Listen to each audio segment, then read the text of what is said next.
વર્ણિનો પ્રશ્ન સાંભળી અને શ્રીહરિ બોલ્યા કે સાંભળો બધા, આયોદ ધૌમ્ય કરી અને એક ગુરુ હતા હો, અને આરુણીના ગુરુ હતા, એનો શિષ્ય આરુણી. અને ગુરુ એવા હતા કે શિષ્યો ઉપર કઈ દયા રાખતા નહીં. શિષ્યો એવા કે ગુરુને બ્રહ્મરૂપ જાણી અને સેવા કરતા.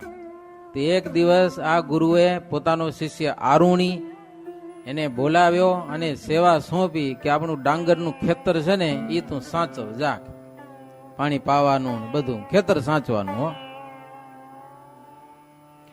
હવે ગુરુની આજ્ઞા થઈ એટલે ગયો. ખેડૂતનો દીકરો નતો, કેમ પાણી વારવું કેમ ઈ કેમ આવડે આને? પાણી તૂટી જાય, હિમાલયનો પ્રદેશ, ટાઢ પડે, ઝરણાઓમાંથી પાણી ધોધ આવે, પાછું આ ખેતરમાં કેમ ભરવું? નાકા વારતા ના આવડે તો ખબર, રેતી બધી ધોવાઈ જાય ભેગી, બે નાકા થઈ જાય ખોલા. પાણી આવતું હોય ઘણું, જો આવડે નહીં ને તો જેમ આવડે તો બે કોર રેતી વહી જાય. હવે પછી રેતી ક્યાંથી કાઢવી? નાકું બંધ કેમ કરવું? લો મૂંઝાઈ પડે. ત્યાં બિચારો મૂંઝાણો, કેરામાં પાણી ભરવું કેમ? પછી તો પોતે આડો હુએ એમાં હો, ચીકણી માટી બધી આડો હોય ને કેરા ભરે, એક ભરાઈ જાય આગળ જાય ને બીજે આડો હુએ, બીજો કેરો ભરાય ત્રીજે આડો. કેવી દશા થઈ તમે વિચાર કરો. અને બહુ દુખી થયો હો. ગુરુ ખાવા પીવાની પણ ખબર લે નહીં, પૂછા ન કરે, એ કામ કર્યા કરવાનું. એમને એમ થોડા દિવસ તો 10-12 વર્ષ સુધી આવું કામ કર્યું બિચારા હો. ગુરુએ પૂછાય ન કરી. વિચાર કરો તમે, કરીએ કે કોઈ? પછી ગુરુએ ખબર કાઢી કે શું છે, હાલો જોવા જઈએ. ત્યાં તો હે એક કેરામાંથી બીજા કેરામાં આડો હોય ને આખો ગારાવાળો ભરાઈ ગયેલો, ને ઠંડીનો પ્રદેશ પાછો, શરીર લપેટાઈ ગયેલું. ગુરુ એની શ્રદ્ધા દેખી અને પ્રસન્ન થયા છે અને આશીર્વાદ આપી અને એને બ્રહ્મરૂપ કરેલો છે હો, બ્રહ્મરૂપ. આરુણીની શ્રદ્ધા દેખી અને ગુરુ એના ઉપર ખૂબ જ પ્રસન્ન થયા અને આશીર્વાદ આપી અને બ્રહ્મરૂપ કરેલો છે. તો મહારાજ કે આરુણીને સમાન વર્તી અને જે હરિભગત સત્સંગ કરે એ દિવસે દિવસે વધે, સેવા કરે સત્સંગની હો. કોઈ ખબર પૂછા કરે, માન સન્માન કરે યા ન કરે, કોઈક વખાણે કે ન વખાણે, પણ સારી સેવા કર્યા કરે, બસ સ્વાર્થ વગરની. અને મનમાં મૂંઝાય પણ નહીં. મૂંઝાય એનાથી સત્સંગ પણ થાય નહીં, અને સત્સંગ કરતા કરતા એ ઘટી જાય છે જે મૂંઝાય તે. બીજો ઉપમન્યુ નામનો શિષ્ય હતો આપધૌમ્યનો. ગુરુએ એને ગાયો ચારવાનું કામ સોંપ્યું છે. ગાયો ચરાવવા જાય. ખાવાનું શું કરે? ગામમાંથી ભિક્ષા માગી આવે, જે મળે ખાઈ લે અને ગાયો ચરાવે. ઘણા દિવસ થઈ ગયા આમને એમ. ગુરુએ એક દિવસ પૂછ્યું કે હું તને કોઈ દી ખાવાનું પૂછતો નથી, તારું ગુજરાન કેમ ચલાવે છે? તો કે ગામમાં ભિક્ષા માગી આવું. એટલે આ ભિક્ષા માગી આવે, મને આપી આવે ને તારથી ખવાય નહીં, કે મને દેવી જોઈએ ને ભિક્ષા? ભલે મહારાજ, ગુરુ તમને આપીશ કે. બીજે દિવસે ભિક્ષા માગી આવે, એ ગુરુને આપી દે. ગુરુ પાછા આવ્યા કે જરાય દે નહીં, એમ પાછા બધું લઈ લે પોતે. જેટલું માગી આવે બધું લઈ લે. તો એમ પાછું ઘણા દિવસ ચાલ્યું. પછી પોતે ફરી વાર ભિક્ષા માગી અને ગુજરાન ચલાવતો. સમજ્યા ને? એક વાર ભિક્ષા માગી ગુરુને આપી દે ને બીજી વાર માગી આવે, એનાથી ચલાવતો હતો. ગુરુને ખબર પડી કે અમારો ફેરી વાર ભિક્ષા માગવા જાય છે, એટલે બંધ કરાવ્યું. ફરી વાર ભિક્ષા માગવા ન જવાય, ગ્રસ્તને હેરાન ન કરાય, માટે હવે જવું નહીં. એક વાર ભિક્ષા માગી આવે, ગુરુને આપી દે. ગુરુ કઈ આપે નહીં. હવે શું કરવું? ભૂખ તો લાગે કે ન લાગે? શરીર છે. વાછડા ગાયોને ધાવતા હોય ને મોઢામાંથી ફીણ નીકળે, ખબર હે? ઈ ફીણ ખાય ને જીવતો લ્યો. ઈ ઘણા દિવસ થયા. ગુરુએ પૂછ્યું, એટલે હજી કેમ બરાબર શરીર છે તારું? તો કે હવે આ વાસણા ધાવતા હોય ફીણ બારે નીકળી જાય ને ઈ ખાઈને જીવું છું. તો કે વાસણા બહુ દયાળુ છે, તારા હારું ફીણ વધારે કાઢી નાખે કે લે, ઈ તારે ખાવી નહીં કે લ્યો. ભલે ગુરુ મહારાજ ના ન પાડે હો. ગુરુ કે એટલે ઈ કેમ જ કરવાનું, બીજું કાંઈ નહીં. બધું બંધ કર્યું, છતાં ગાયો ચારવા જાય હો. હે આખો દિવસ ગાયો ચારે. પછી તો બિચારાને ભૂખ લાગી. શું કરે હવે? આકડાના હુકા પાન ખાધા હો, આકડાના સુકેલા પાન.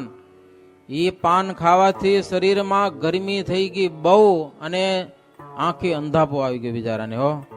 હાથમાં લાકડીને ટેકે ટેકે હાલે, પણ આંધળો બિચારો શું દેખી શકે?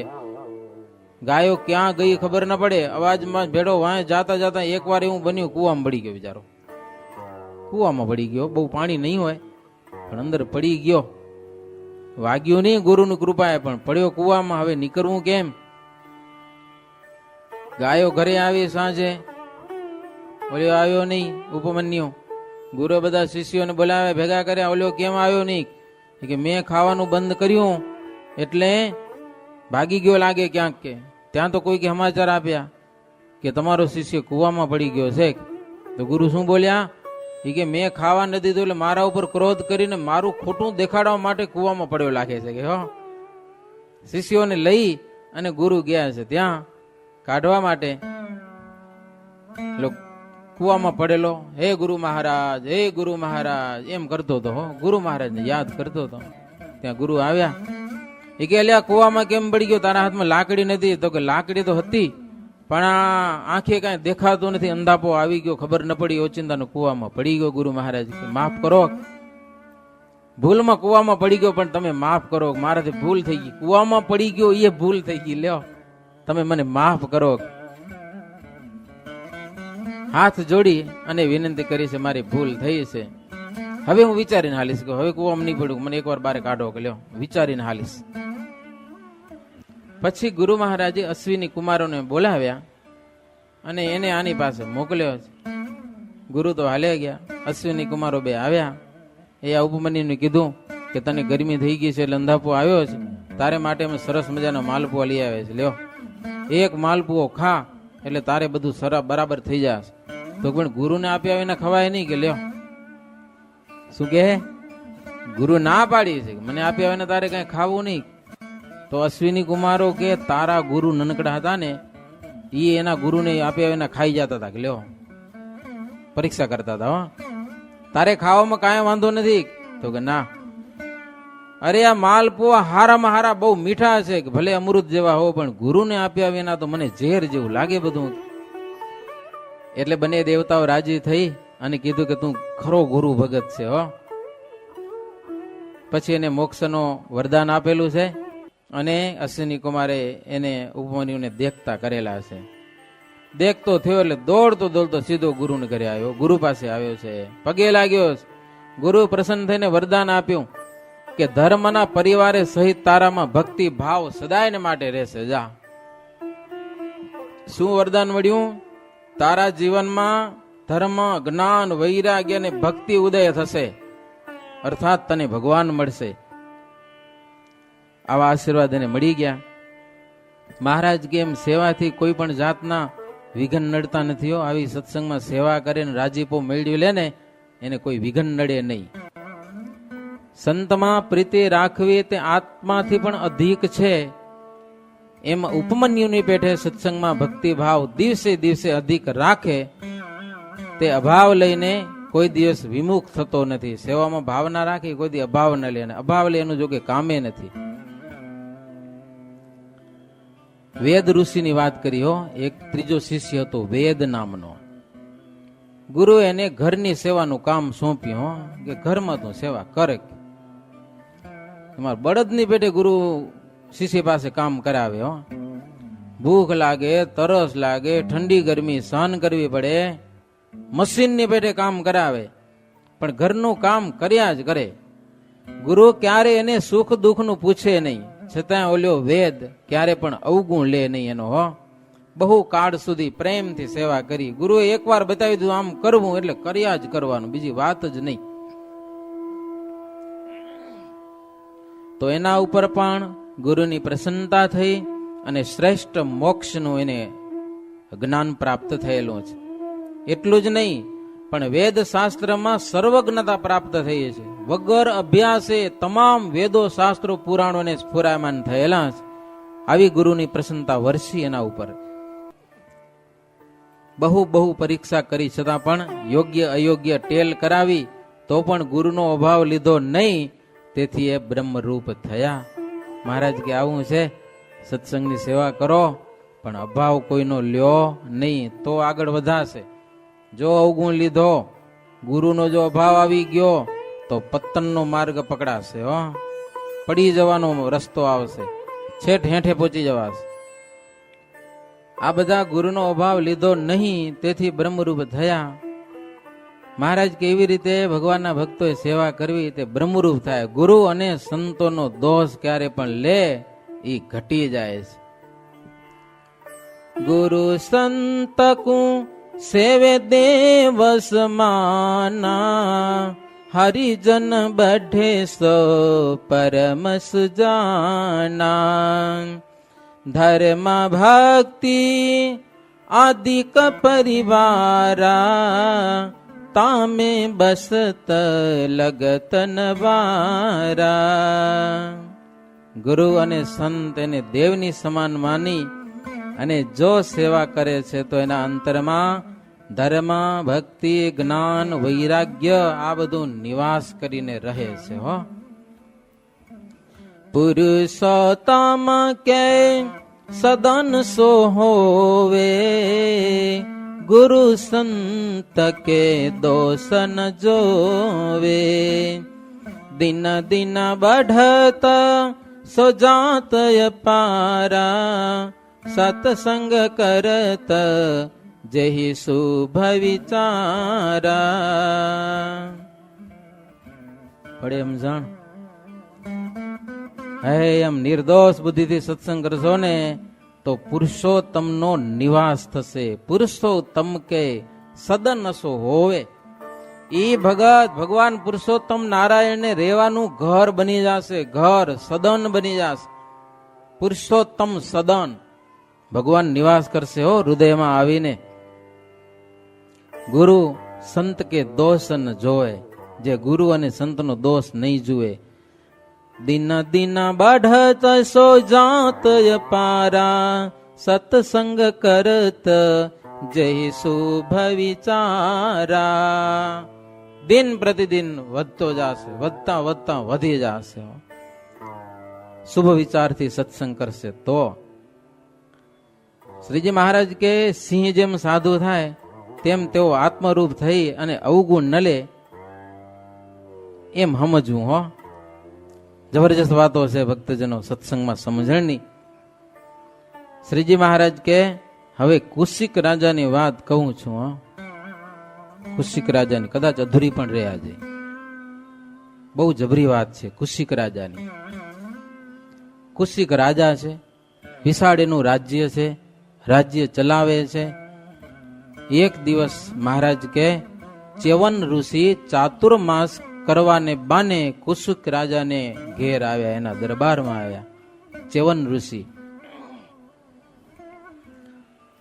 રાજાએ મોટા મુનિવર જાણીને પૂજા કરી, એની સન્માન સ્વાગત કર્યું.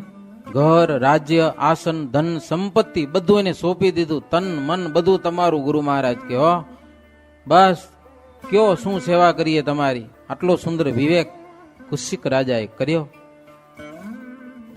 જેમ આપણી ઈચ્છા હોય એમ કહો. ત્યારે ચ્યવન ઋષિ કે અમારે રાજ્ય ઉપર તો રુચિ નથી, અમારે ભગવાનની શ્રવણ ભક્તિનો પ્યાર છે. કહો ભગવાનની વાતો સાંભળ્યા સિવાય બીજી ક્યાંય સંતોષ આવતો નથી, બીજું કઈ ગમતું નથી. તમને બંને રાજા રાણીને જો ગમે તો મારે એક નિયમ લેવો છે. જો તમને સંમત હોય તો એક નિયમ લેવો છે. બોલો તમે બંને જણા નક્કી કરીને કયો અને સેવા કરો. સેવા કાર્યમાં કાંઈ પણ ચૂક ન પાડો તો મારે નિયમ લેવો છે. સતત સેવા કરવી પડે મારી. કે હું તો ધ્યાનમાં ઉતરી જાઉં. દેહની સંભાળ તમારે રાખવી પડે. લ્યો તો નિયમ રાખું. ત્યારે રાજા રાણીએ વિચાર કર્યો અને મુનિને કહ્યું કે અમારો દેહ પડી જાય તો ભલે પડી જાય, પણ તમારી સેવામાંથી ચૂક પડવા નહીં દઈએ. લ્યો શરીર ભલે પડી જાય પણ સેવામાંથી ચૂક નહીં પડે. અમારા એવા ક્યાંથી ભાગ્ય કે તમારી સેવા મળે. એમ કહીને પ્રેમથી સારામાં સારું જે મકન હતું ને એ ઓરડો ખોલી દીધો. સરસ મજાની એના ઉપર સૈયા બિછાવી દીધી. સારામાં સારા ભવનમાં ઉતારો આપ્યો ચ્યવન ઋષિને. મુનિએ કહ્યું કે અન્ન જળ જે કાંઈ હોય લાવો, જમવાની થોડીક ઈચ્છા છે, જે હોય તે લઈ આવજો, કડાકૂટ બીજી કાંઈ નહીં. આ જોઈ કે આ જોઈ એવી માથાકૂટ અમને જરાય પણ જોઈએ નહીં. જે હાજર હોય લાવો. રાજા જે હાજર હતું આવ્યું, ગુરુ મહારાજને અર્પણ કર્યું. મુનિવર જમી અને દંપતીને કહેવા લાગ્યા, જુઓ મારે ઊંઘવાની ઈચ્છા છે, ઊંઘ આવે છે હમણાં, હો તમારે સેવામાં રહેવું. એટલે બંને જણ હાથ જોડીને ઉભા જ. ઋષિ મહારાજ સુઈ ગયા પલંગ ઉપર, સુઈ ગયા. લ્યો પછી ઋષિ કે એમ નેમ ઉભાઓ ના હાલે, પગ ચંપી કરો. લ્યો પગ દબાવો બંને બાજુથી. એક બાજુથી રાણી પગ દબાવે, બીજી બાજુથી રાજા પગ દબાવે. આ ભાડા હુઈ ગયા, હુઈ ગયા તો હુઈ ગયા. આખી રાત પગ દબાવ્યા તો ઉઠ્યા ને. એલા ના ન પાડી, આખી રાત પગ દબાવ્યા. સવાર થઈ ગયું, એ વચન ગ્રહણ કર્યું છે રાજા રાણીએ. સવાર થઈ ગયો તો ઋષિ જાગ્યા નહીં, પગ દબાવવાનું ચાલુ જ રાખ્યું. બીજો દિવસ આખો થઈ ગયો, આખો દિવસ ખાધા પીધા વગર, બંધ જ નહીં કરવાનો પગ દબાવવાનો, ચાલુ ને ચાલુ. તમે વિચાર કરો. એમ તો બીજો દિવસ આખો ગયો, આખી રાત ગઈ. આ ભાડા ઉઠે નહીં પાછા. કેવા ઊંઘડસી હશે ઋષિ.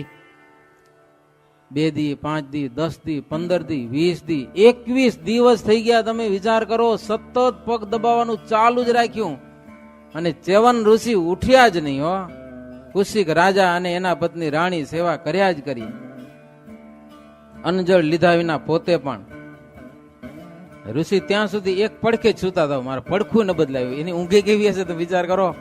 21 દિવસ સુધી પડખું બદલાવ્યું નહીં. પછી એક દિવસ ઓચિંતાના ઉઠ્યા.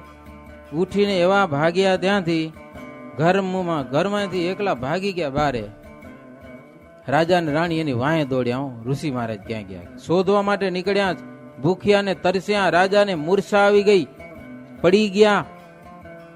મૂર્છામાંથી જાગ્યા એટલે એ આજુબાજુ બધે શોધ કરાવી. ઋષિ ક્યાંય મળ્યા નહીં. આખા ગામમાં શોધ કરાવી, ગામ બહાર તપાસ કરાવ્યો, પણ ઋષિ મળ્યા નહીં. બહુ અંતરમાં દુખી થયા.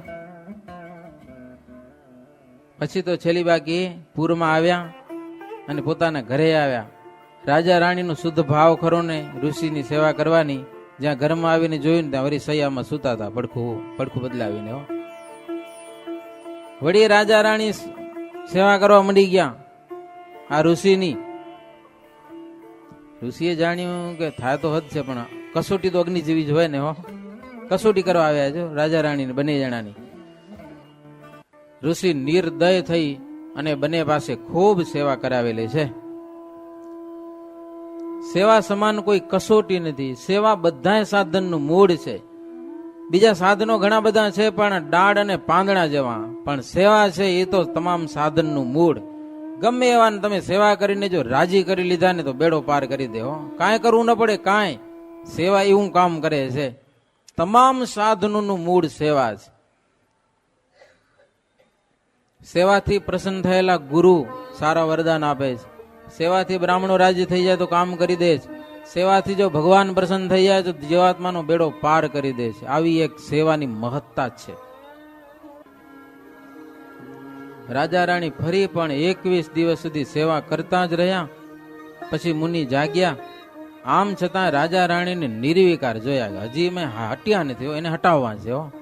હટ્યા નહીં. ખાધા પીધા વગર 21 ને 21 કેટલા થયા? 42 દિવસ થઈ ગયા. ખાધા પીધા વગર એમને એમ. પછી ઋષિ જાગીને કે મારે સ્નાન કરવાની ઈચ્છા થઈ, જલ્દી કે પાણી લઈ આવો, તેલ લઈ આવો, તેલ મર્દન કરો મારા શરીરમાં. એટલે આવો ધંધો ચાલુ કર્યો પાછો. સેવા કરો, મને નવડાવો, તેલ ચોડો મારા શરીરમાં, સારામાં સારું સુગંધીમાન. રાજા રાણી બંને જણા તેલ લાવીને મુનિને મર્દન કરવા લાગ્યા. તો પણ મુનિએ બંધ રાખવાનું કહ્યું નહીં. આમ છતાં પણ રાજા રાણી નિર્વિકાર હો, કાંઈ નહીં મનમાં, બસ સેવા કરો, ભાવથી સેવા કરે. મુનિ ઉઠી અને સ્નાન કરવા ઘરમાં ગયા. છતાં રાજાને અભાવ આવ્યો નહીં. મુનિની પદરજ માથે ચડાવી. આવા ઋષિ મળ્યા આપણે સેવા કરવા. નિત્ર આવા ઋષિને તમે સેવા કરો કે તો ખરા. જોકે નક્કી આવી કોણ તમને સેવા કરાવી એ પેલું વિચારો ને. આ તો ચ્યવન ઋષિ હતા. એ એટલાથી ભૂખે મર્યા હશે ને. 21 દિવસ ઉતા હતા તો ભૂખે એ મર્યા હશે ને. રાજા રાણીને ભૂખે માર્યા. 42 દિવસ થઈ ગયા એમને. નાઈને સિંહાસન ઉપર આવીને મુનિ બેઠા. રાજા રાણી એને દેઠા. ત્યારે રાજા રાણી મુનિને નમસ્કાર કરીને પૂછવા લાગ્યા કે રસોઈ તૈયાર છે, આજ્ઞા હોય તો ભોજન લાવીએ. બોલો જમશો કાંઈ? ત્યારે મુનિ કહે કે તૈયાર હોય જલ્દી લઈ આવો. એટલે રાજા બધું ભોજન લઈ આવ્યા. તૈયાર જે હોય તે લઈ આવો, બધું લઈ આવો. હે ભક્ષ્ય ભોજ્ય લેહ્ય ચોસ્ય, સારામાં સારા ભોજનો લઈ આવ્યા. ચારે પ્રકારના વસ્ત્ર આભૂષણ હતા એ લઈ આવ્યા. હારા હારા કપડા, હવે નાયા છે તો કપડા પહેરાવા ઋષિને. દાગીના હતા એ બધું લઈ આવ્યા. બધું રાજા લઈ આવીને ઋષિ મહારાજ ને આગળ બધું ગોઠવી દીધું, ઢગલો કર્યો. ઋષિ શું કર્યું ખબર? હારા હારા ભોજન જમ્યા નહીં એટલે કપડા ને બધા ભેગા કરીને મારે દિવાળી દીધી. લ્યો ડોસો વહમો તો બહુ હો, મારા હળગાવી દીધું બધું. ભોજન પાન રસોઈ કપડા દાગીના બધાને દિવાળી દીધી. એમાં ધખાવી દીધું. લ્યો છતાં રાજા રાણી ને કાંઈ અભાવ ના આવ્યો. જેમ કરે તેમ. હવે આને પહોંચવા કેમ? જરાય અભાવ નહીં હો. દંપતિ રાજી ના રાજી હો. દંપતિએ આખી રાત ઉભા રહી અને હાથ જોડીને વિનંતી કરી, સેવામાં કઈક છિદ્ર દીઠું હોય તો અમારો માફ કરજો. એમ કે પાછા કઈક ભૂલ થઈ ગયો ને તો માફ કરજો. ત્યારે ઋષિએ દર્શન દીધા અને રાજા રાણી પાસે સંગ્રામમાં જવાના આયુધો સાથે રથ મગાવ્યો. હજી કસોટી કરવાની હો. હજી એક સ્ટેપ પૂરો થયો છે, બીજો સ્ટેપ હવે શરૂ થશે. હવે તો ભયંકર સ્ટેપ શરૂ થવાનો છે હો. આ નોર્મલ સ્ટેપ હતો. હજી રથ મગાવ્યો, લડાઈ કરવા જાવી. હવે આ સાધુને ક્યાં લડાઈ કરવા જાવી હો. સરસ મજાનો રથ મંગાવ્યો, તમામ આયુધોથી ભરપૂર. ડાબી બાજુ એમાં પાછા ઘોડા છોડી નાખો, ઘોડા કામ નહીં આવે હો. ડાબી બાજુ રાણીને જોડ્યા અને જમણી બાજુ રાજાને જોડ્યા. તમે રથ ખેંચો કે હું માથે બેહું? પોતે માથે બેસી ગયા. ચવન ઋષિ અને કુશિક રાજા એના રાણી રથમાં જૂત્યા છે. મુનિએ રથમાં બેસી અને એક ભયંકર આર વાળો પરોણો હાથમાં રાખ્યો. હાલતા નો તો વળી ગોચો ભરવા ચાલ્યો. ચૂંક ભયંકર ચૂંક આવે ને અનિવાર્ય, ઈ રાખી પાછી હો, નહીતર મારે નહીં આમ ખોવાનું. અને ચાબુક હાથમાં લીધા. વજ્રની સમાન કઠોર બની અને રાજ્ય સમૃદ્ધિ બધી કબજે કરી લીધી. રાજા રાણીનું બધું, એનું કાંઈ રહેવા દીધું નહીં, બધું લઈ લીધું પોતે. એટલે હવે એના સેવકો બધા ઋષિના થઈ ગયા. રાજાનું કોઈ રહ્યું નહીં. હવે ઈ હાવ એકલા થઈ રહ્યા રાજા રાણી હો. કાંઈ નહીં. આખા શહેરમાં પણ હવે એનું તો કાંઈ નહીં. એક તો ભૂખ્યા તરસ્યા અને વળી ઋષિનો રથ તાણવો. રાજા ઋષિને કહે કે પ્રભુ આજ્ઞા કરો, ચાલીએ. જો આજ્ઞા કરો તો રથને ખેંચીને આગળ ચાલીએ. મુનિ કહે રત્ન અને કનકના ભંડાર બધું જ સાથે લઈને મારે બ્રાહ્મણોને બંને હાથે દાન આપવા છે. માટે મને લગારેક આંચકો ના આવે ને એવી રીતે ધીરે ધીરે બજારમાં રથ તાણો ગયો. આમ ઘાંચો નાખો છે જરાય હો, એવું ધીરે ધીરે હાલવાનું. મારે દાન કરવું છે. રાજમાં ધન ભંડાર હતા બધા ખાલી કરવા, બધું ખતમ, બધું દઈ દેવું બ્રાહ્મણોને. સૌ પૂરજનો તમાશો જુએ, કોઈથી કાંઈ બોલાય નહીં. અને પાછા બધા માણસોને બોલાવ્યા. એમને એકલા હાલ જ આવું નહીં, બધા માણસો બજારમાં જુઓ આ તમાશો કેવો છે. રાજા રાણી રથ તાણે ઈ પાછા ઋષિ માથે રહીને કરાવે પાછું હો. બધા માણસોને તાસીરો જોરાવે કે કેવું થાય છે. પછી રાજાએ હાથી ઘોડા સમૃદ્ધિ બધું મંગાવીને ઋષિને આપી દીધું. આ બધું મારી પાસે જે છે તે.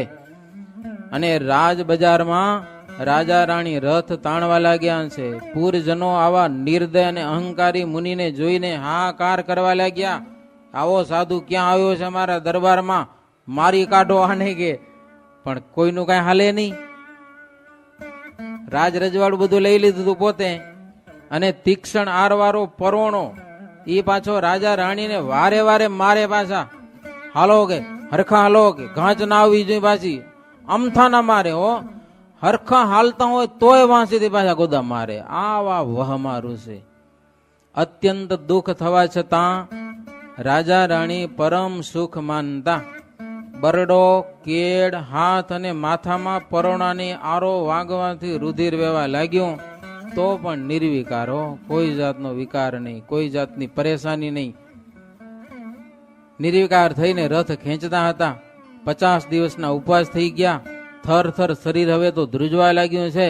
જેમ તેમ કરીને રથ ખેંચતા હતા અને સત્યને વશ થઈને મનમાં આનંદ માનતા હો કે આપણે સત્યમાંથી ચૂકવું નથી. ઠેકાણે ઠેકાણે લોહી નીકળવાથી ખીલેલા ખાખરા જેવા લાગતા હતા. રાજા રાણી બંને જણા શરીર આખા આમ લાલ લોહી લોહાણ થઈ ગયેલા છે. છતાં પણ ઋષિનો અવગુણ લેતા નથી. પૂર્વાસી જનો રાજાનું દુઃખ દેખીને માથું કૂટીને રડતા હતા, તો પણ મુનિને દયા ના આવે. એને હવે હરાવવા છે ને આ હારતા નથી. એમ કોઈથી દેખ્યું ન જાય એવું કષ્ટ સહન કરવા છતાં વિકાર રહિત રહ્યા. ત્યારે ઋષિએ બીજો વિચાર કરીને તેનું કુબેર જેટલું ધન બ્રાહ્મણોને આપી દીધું, તો પણ રાજા રાણી રાજી ને રાજી. આવો શુદ્ધ ભાવ જોયો ત્યારે મુનિ પ્રસન્ન થયા કે હવે તો રાજી થવું પડશે, હદ થઈ ગઈ હવે તો. અને રથથી છૂટા કરી રાજા રાણીને કહ્યું કે હવે તમે વર માગો. કે લ્યો હવે માગો એ આપો. હવે તો ખૂબ રાજી થઈ ગયો કે આટલા હેરાન કર્યા પછી જે જોઈએ તે આપું એમ કહીને પોતાના તપના પ્રભાવથી તે બંનેના શરીર પણ પ્રથમના જેવા સુંદર બનાવી દીધા. બંને દંપતીએ વર માગ્યો છે કે હે મુનિ, અમને તમારે વિશે પ્રીતિ વધતી જ રહે. પૃથ્વી તેમજ દેવનું રાજ્ય તથા રિદ્ધિ સિદ્ધિ એમાંનું કાંઈ પણ બ્રાહ્મણથી અધિક મનાય નહીં, એવી અમારા ઉપર કૃપા કરો. બસ તમને અમે મહાન માનીએ, અને તમને કોપ થાય એવું ભૂલથી પણ ક્યારે અમારાથી ન બને એવું તમારી પાસે માગીએ છીએ. એવો વરદાન માગ્યો છે. તમે તો ગુણના ભંડાર છો અને હું અવગુણનો સાગર છું, એમ મુનિને કહ્યું છે. મુનિએ તે વર આપ્યો છે અને કહ્યું કે તમે બ્રાહ્મણતા પામેલા છો, તમારા પુત્રના પુત્ર પણ બધા બ્રાહ્મણ થશે. ક્ષત્રિયમાંથી બ્રાહ્મણ પદવી એને પ્રાપ્ત થયેલી છે, આવું વરદાન માગ્યું છે. આટલી કથાની સાથે આજની કથાની વિરામ. બાકીની કથા આવતીકાલે. સહજાનંદ સ્વામી મહારાજની. શ્રીપતિમ શ્રીધરમ સર્વદેવેશ્વરમ ભક્તિધર્માત્મજમ વાસુદેવમ હરે માધવમ કેશવમ કામદમ કારણમ સ્વામિનારાયણમ નીલકંઠમ ભજે. સહજાનંદ સ્વામી મહારાજની જય.